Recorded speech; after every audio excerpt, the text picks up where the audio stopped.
একজন মা তার সন্তানকে নিঃস্বার্থভাবে ভালোবাসে, কিন্তু আফসোস, দুঃখ, কষ্ট,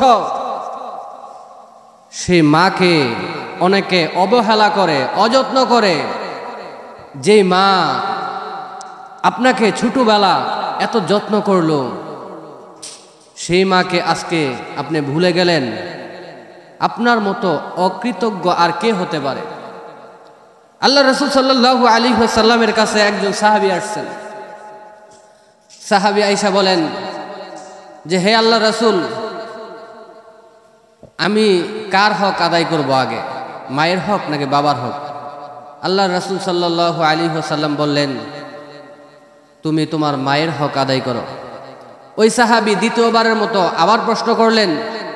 আল্লাহ রাসূল সাল্লাল্লাহু আলাইহি ওয়াসাল্লাম মায়ের কথা বললেন। তৃতীয়বার আবার প্রশ্ন করলেন যে আমার পর কার হক বেশি? তখন আল্লাহ রাসূল আবার পুনরায় বললেন যে তোমার মায়ের হক। চতুর্থবার যখন আল্লাহ রাসূল সাল্লাল্লাহু আলাইহি ওয়াসাল্লামকে ওই সাহাবী প্রশ্ন করলেন, ওই সাহাবীর চতুর্থবারের প্রশ্নের উত্তরে বললেন যে তুমি তোমার বাবার হক আদায় করো। সুতরাং কি বুঝলাম? যে মা এর সম্মান আল্লাহ পাক রব্বুল আলামিন রাসূল সাল্লাল্লাহু আলাইহি ওয়াসাল্লাম এর মাধ্যমে বৃদ্ধি করে দিয়েছেন। মায়ের পায়ের নিচে সন্তানের বেহেশত। আল্লাহ রাসূল সাল্লাল্লাহু আলাইহি ওয়াসাল্লাম বলেন যে মা হলো জান্নাত, আবার মা হলো জাহান্নাম। অর্থাৎ কেউ যদি মায়ের খেদমত করতে পারে, সেবা করতে পারে, তাহলে সে যেন দুনিয়াতে থাকতেই জান্নাত অর্জন করে নিল।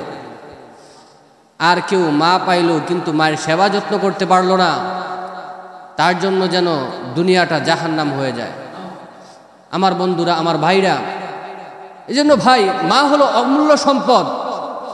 এই সম্পদ পাওয়ার পর যদি আমরা এই সম্পদের মূল্যায়ন করতে না পারি, তাহলে এটা আমাদের ব্যর্থতা ছাড়া আর কিছু হতে পারে না।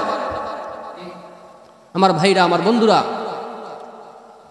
আমাদের মধ্যে অনেকে টাকাওয়ালা, পয়সাওয়ালা, যার টাকা আছে সে হজ করতে যাইতে পারে, কিন্তু যার টাকা নাই সে হজ করতে যাইতে পারে না।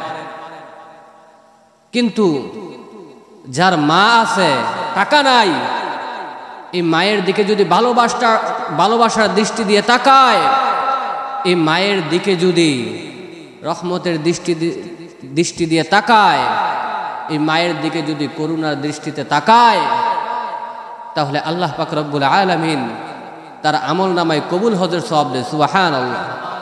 এজন্য ভাই, মা দামি সম্পদ। আল্লাহ পাক রব্বুল আলামিন পবিত্র কোরআনে বলেন যে মায়ের সাথে ইহসান করার জন্য,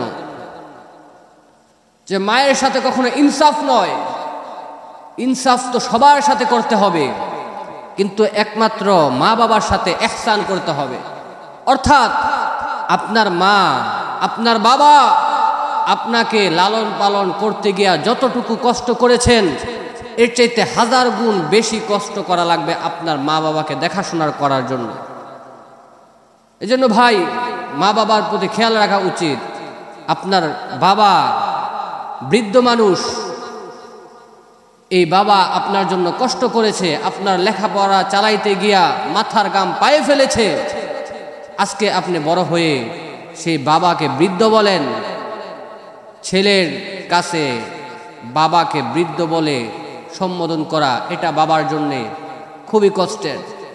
একজন বাবা মুচি হোক, রিক্সা চালক হোক, ভ্যান চালক হোক, একজন বাবা কর্মজীবী হোক, যে কোনো পেশায় নিয়োজিত থাকুক না কেন, মনে রাখতে হবে সে একজন বাবা। আপনি যতই ধনী হন না কেন, যতই টাকার মালিক হন না কেন, যতই বাড়ির মালিক হন না কেন, গাড়ির মালিক হন না কেন, বাবাকে যদি কখনো অবহেলা করেন, মাকে যদি কখনো অবহেলা করেন, এটা আপনার জন্যে অভিশাপের কারণ হয়ে দাঁড়াবে। আমার ভাইরা, আমার বন্ধুরা, এজন্য কখনো মা বাবাকে অবহেলা করা যাবে না। আপনার মা যদি চাইতো ছোটবেলা আপনাকে নাকের মধ্যে টিপ দিয়ে অথবা গলার মধ্যে টিপ দিয়ে মেরে ফেলতে পারত, কিন্তু না, আপনি ঘুমাইতেন, আপনার মা আপনার পাশে জেগে থাকতো। আপনি আপনার মায়ের কোলে কত প্রস্রাব করে দিতেন, পায়খানা করে দিতেন, আপনার মা আপনার প্রতি বিরক্ত হয় নাই। অসহ্য হয় নাই, ত্যক্ত হয় নাই। আপনার মা আপনার সেবা করেছে, যত্ন করেছে। আপনি আপনার মায়ের গর্ভ থাকা অবস্থায় কত আপনি আপনার মায়ের পেটের মধ্যে আঘাত করছেন, মা ঘুমাইতে পারে নাই, তারপরেও মা সহ্য করেছে। এত দুঃখ যন্ত্রণা সহ্য করে আপনাকে যেই মা দুনিয়ার মধ্যে আনলেন, সেই মাকে আপনি কষ্ট দিবেন, দুঃখ দিবেন, এটা ইনসাফ নয়, এটা জুলুম। আর মা বাবার উপর যারা জুলুম করবে, দুনিয়াতেই তাদের বিচার হবে। আমার ভাইরা, আমার বন্ধুরা, এজন্য উচিত আমাদের মা বাবাকে সম্মান করা, ইজ্জত করা। মা বাবা আমাদের প্রতি যেই কষ্ট করেছেন, সেই কষ্টের মূল্য তো দেওয়া যাবেই না, তারপরও তাদের যতটুকু পারা যায় তাদের প্রতি ইহসান করা। আল্লাহ পাক রব্বুল আলামিন আমাদেরকে মা বাবার খেদমত করার মতো তৌফিক দান করুক, আমিন।